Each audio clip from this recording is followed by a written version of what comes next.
the phone book. So in this question, we're looking. So in this question, like we're like reading the inputs of like the number of like names and the number that's given by the first line of input. So in this case that we have 3 people, so like info to like read, and then we we first read the name and followed by the number of that person, and then so like since we have 3 here, so we read the info 3 times, and then we want to find like the number matching with the names followed by the info of the phone book. So so let's start by creating a scanner. Sorry, use something else. Scanner.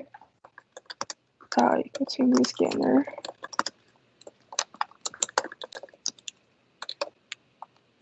And let's read the first number as n, so s dot next and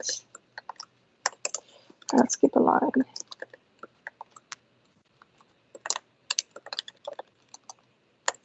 All right, so and after that, let's create a hash map to store all the like the key and the value, so which means like the name and the number of the info that I want to read. So let's put both as strings. It's easier to navigate. So phone book equal to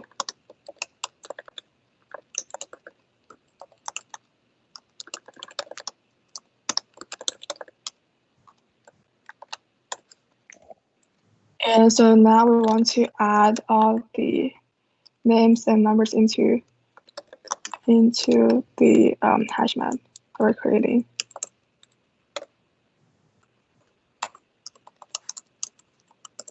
Oof. So let's call the string name equal to s dot next.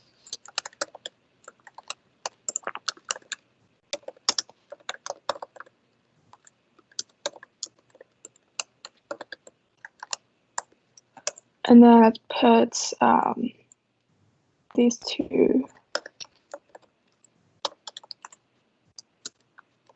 put name dot number. All right, so now we put like all the information of the people and their phone numbers into the phone book, and then we want to find like the number corresponding with like the names that we want to look for. So since like we don't know how many people out there, so we're gonna do a while loop. So we're gonna do while and s dot has next. So we're trying to find so like we first want to find if the name is like I mean the phone book contains the name. So we want to use the method dot contains. So if phone book, okay, so we need to first let's have a string temp that stores the name of the person that we want to look for. So that's the next line. And then so we want to first check if the person is like included in the phone book. So we're gonna do phone book dot contains key and then temp. So if it does contains the name, we're gonna print out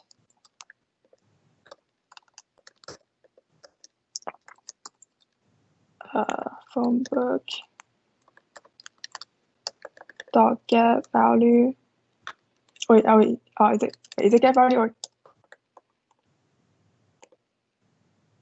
get temp. So that's gonna print out like the number that's correspond with the name.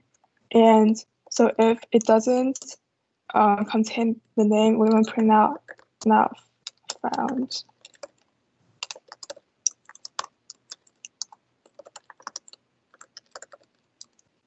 And that should work.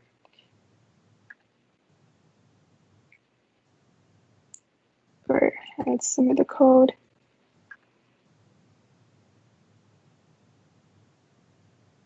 All right. do you have any question for this problem?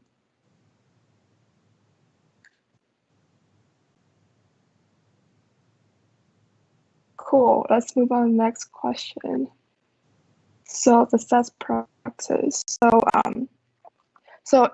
in this question, we're given two sets, and then we want to find and also we're given like a keyword of either union, intersection, or difference, and then we want to find the like the either the combined or like the intersected or the different like sets after we read the input. So first of all, let's first create a scanner. You go to new scanner.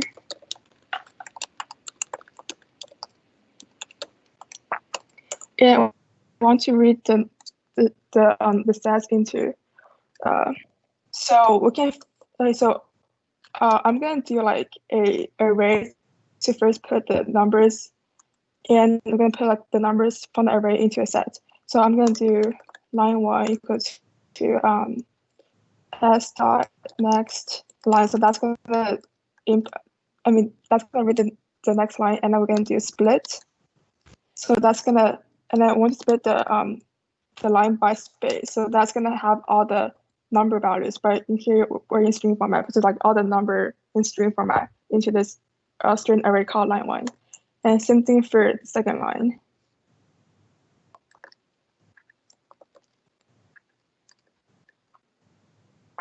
And that is called the word like keyword or something. And that's gonna be the next line as well.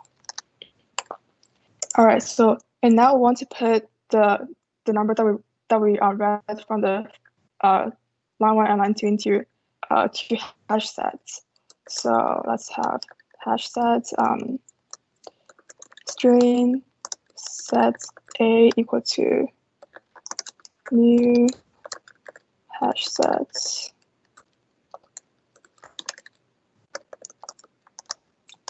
and same thing for set b.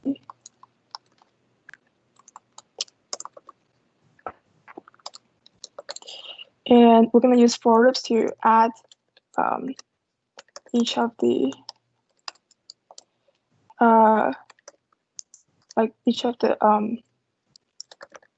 the number into the set. So we're going to have set a dot add line 1 and then k. And same thing for set b.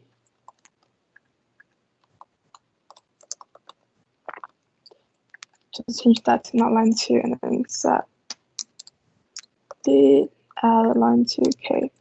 So up to here, we're just adding all the numbers into the sets. And now we're trying to find the output of, the outputs that we're trying to look for. So so we have 3 cases. So one's union, and then intersection and difference. So let's consider them one by one. So when the keyword equals union. So there's a method in stats that's called add all. So basically that method just like adds from the union of two sets. So we're gonna do that. So we're gonna have set a dot add all and set b. So that method will like combine. From the union. So like from the union of the two sets together. So if we just print out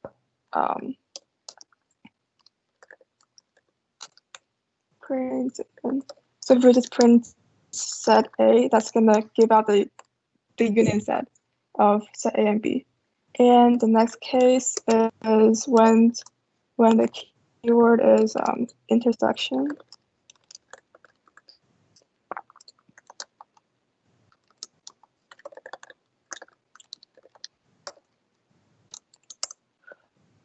So there's another method in stats that's called retain all. So that's basically you're gonna find out the intersection of two sets. So set a dot retain all and set B system dot out dot print. And we're going to print out a set A. And the last case is when it's different. So there's this method called remove all. So that's gonna remove all the all the same ones that A has with B, and then just keep the ones that are unique to A. So wait, remove all. So remove all the duplicate ones from set B, and again we're printing out set A because that's the set that we want, and then that should be good. Run code.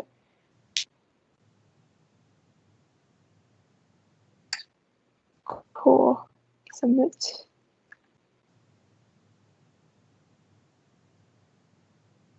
Great. Any questions for this?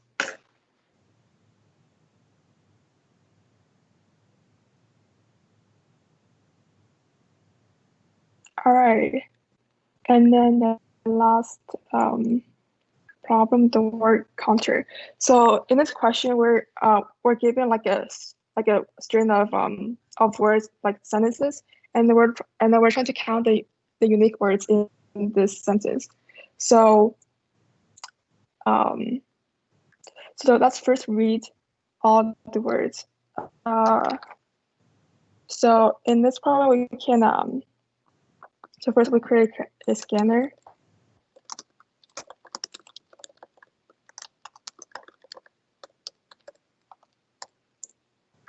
And we want to and then let's just first create a hash that let's call it unique words and new hashtags. Oof. All right, so next we want to since like we don't know how many words out there in this like input, we're going to do a while loop for this. So we're going to have hash dot set and next, I mean has next.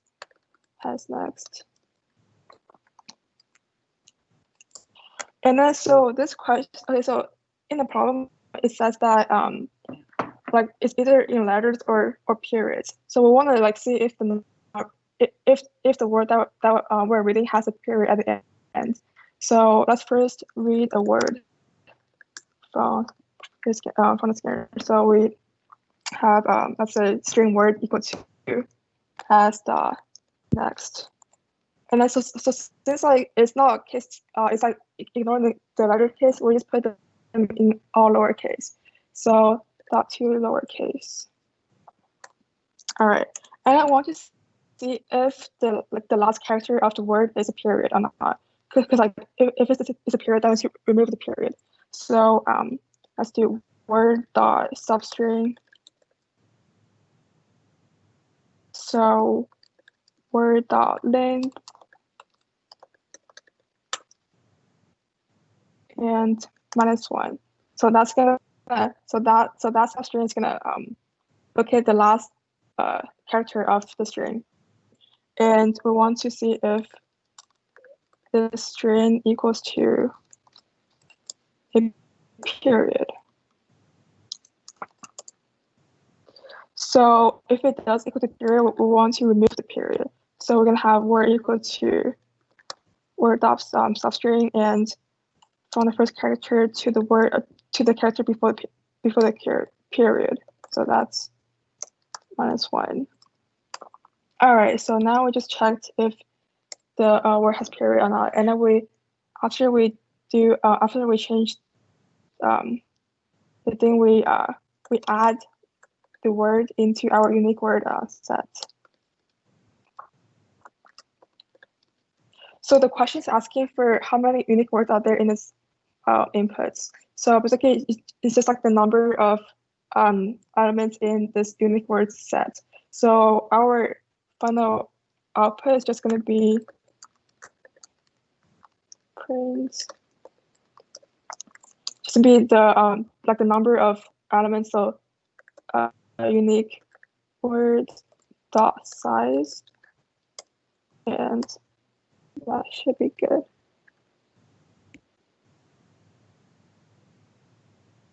All right.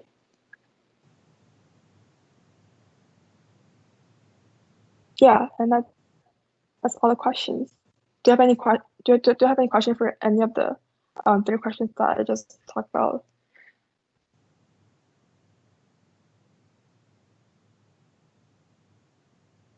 Cool. And then I think it's Akash who's gonna like go over today's lesson with you guys. Yeah. Okay, so this week the lesson is going to be over objects and classes. And if you have any questions, feel free to like raise your hand or just like interrupt me and I can answer it. Okay, so first, Okay, so introduction. Java is what we call an object-oriented programming language, or OOP. And what that means is basically we work with things called objects, which are known as instances of classes. And an example of like a class in Java that you've probably used before is like string, array list is a class, hash map is a class. And the thing is, all of these things in common, they have something called methods, which are functions that objects can use. So for example, we have all the string methods such as substring and length. We have all the array list methods such as like size, get, and put. And like those are all like methods within the classes. So there's 2 like separate things. There's like classes and objects. So a class is basically a template or a blueprint for how we build an object. And it's a prototype that like defines and states placeholders. And so for example, like we have something called the string class. And within the string class, we have like variables, we have like methods. Now every object that we make will belong to exactly one class. So when we make an object, like say we just call it like str, it would just be like string str. Str would be an object of the string class.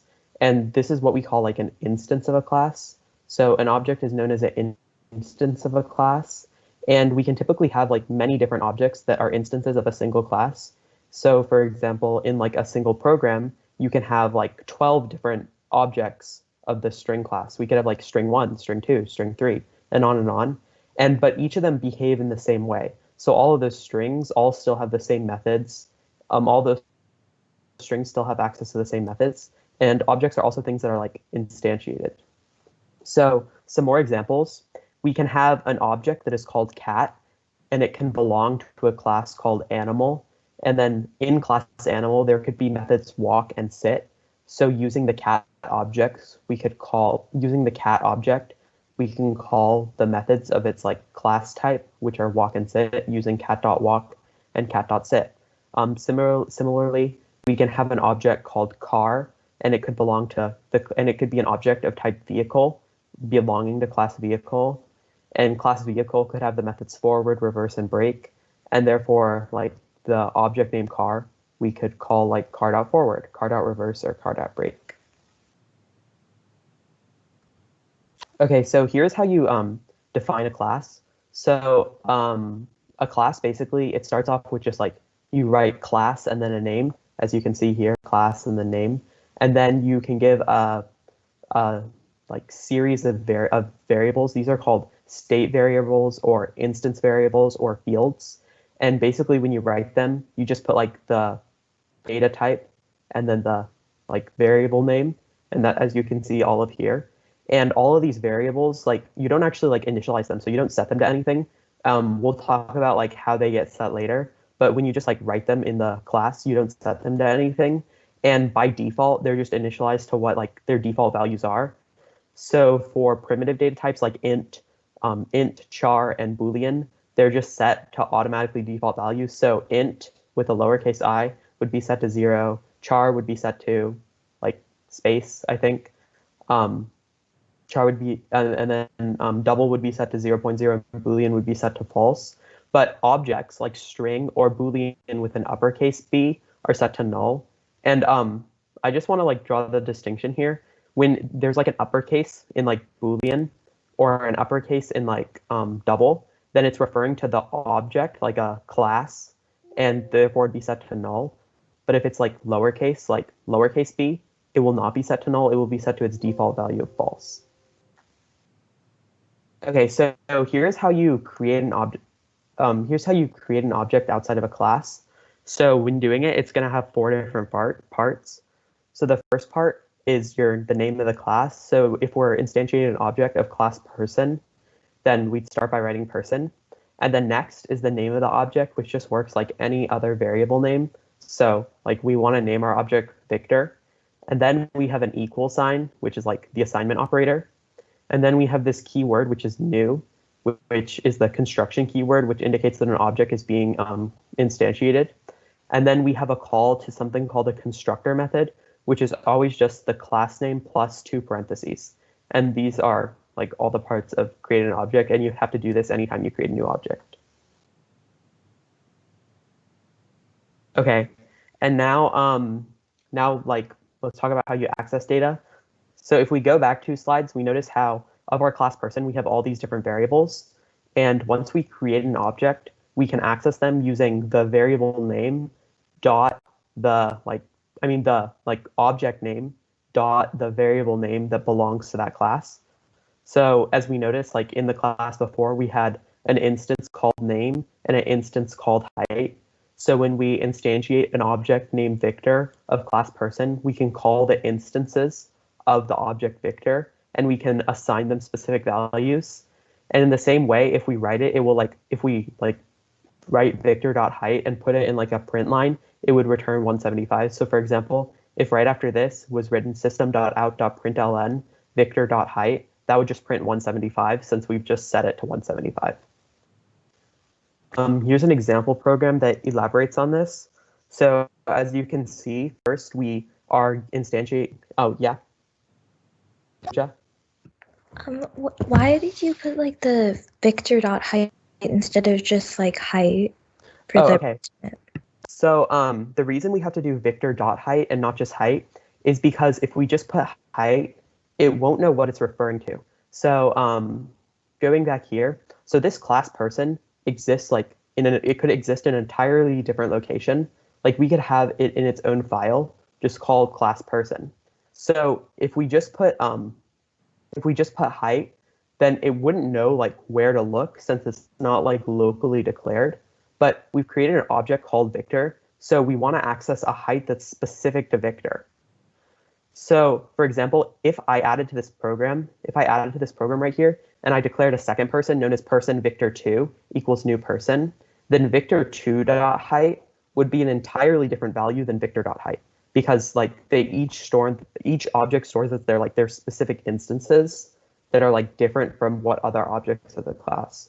So maybe it'll make sense. So like the ArrayList class. So when you make ArrayList, say you do like ArrayList1 equals new ArrayList, and then ArrayList2 equals new ArrayList, and then you use like $1.length. Length is like a final variable that belongs to 1, and it's like $1.length is different than $2.length. It works the same way with objects. Okay, so here's an example of like what we just went over. So say we declare a person E1, and then we set E1's name to John, and then we set E1 social security number to 555-12345, which like SSN. And then now we're declaring a person 2, and then we set E2.name to Tom and E2.SSN to 456789001. Now we can like recall these values, so we can do system.out.println E1.name. So it's going to go to the E1 object, and it's going to look at the instance field of what name is set to, and it would return John. Now, then we do system.out.println E2.SSN. So it's going to go and look at the object called E2, and then it's going to look at its SSN instance, and we've set this to 456789001. And this probably also shows why you need to call it with specifically the variable name, because if we don't call the variable name and we just do name equals Tom, it like won't know if it's E2's name or E1's name, and like the program will not really work. Yeah. Okay, so as we went over earlier, there's also a thing called constructors and classes. So a constructor in Java is a special method that's used to initialize objects, and it's called when an object is created. So recall back when we did like equals new and then the class name parenthesis parenthesis. The class name parenthesis parenthesis is what's known as the constructor, and that's going to set up these values. So recall how like this is the same person class, but we've added two methods to the person class. Well, two constructors to the person class. And these constructors are going to set values to the initial names that we set. So for example, this is the first constructor. It just is called public person, and then we pass it no parameters. And it's going to set name to default name and SSN to undefined.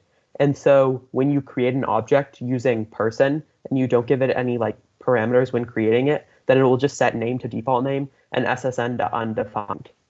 However, if then like it also gives us the second constructor where it's like it takes in two parameters, which are string n and string s, and it sets name to n and SSN to s. And so what this would do is now we could instantiate an object, but we could pass it parameters. So we could do like person x equals new person, open parenthesis, Bob, comma, like John, close parenthesis. And then what it would do, would create a person object, a object of type person, and it would set name to Bob and SSN to John. Now, a couple things to note here is in your class, in your class, you can have as many different constructors as you like. So you can have like public person and like, but the only thing is each different one has to have a different like set of parameters that you send it. So for example, this public person, we didn't give it any parameters.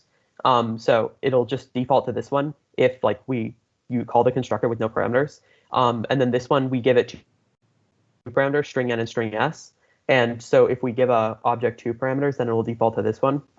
And we could also have like public person string n and only one parameter, and then that could be another valid constructor, and it would use that one if we only send the object one parameter when creating it. And one final thing to note about constructors is Java will also do a thing called make a default constructor. So if, for example, a default constructor is just a thing created when your class does not have any constructors. So say I just had this class, but I deleted lines 4 through 12. I could still instantiate a person, object of class person using person like Victor equals new person.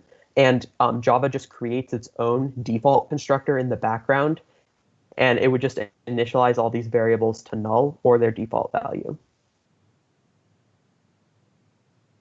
And here is another example of us using constructors.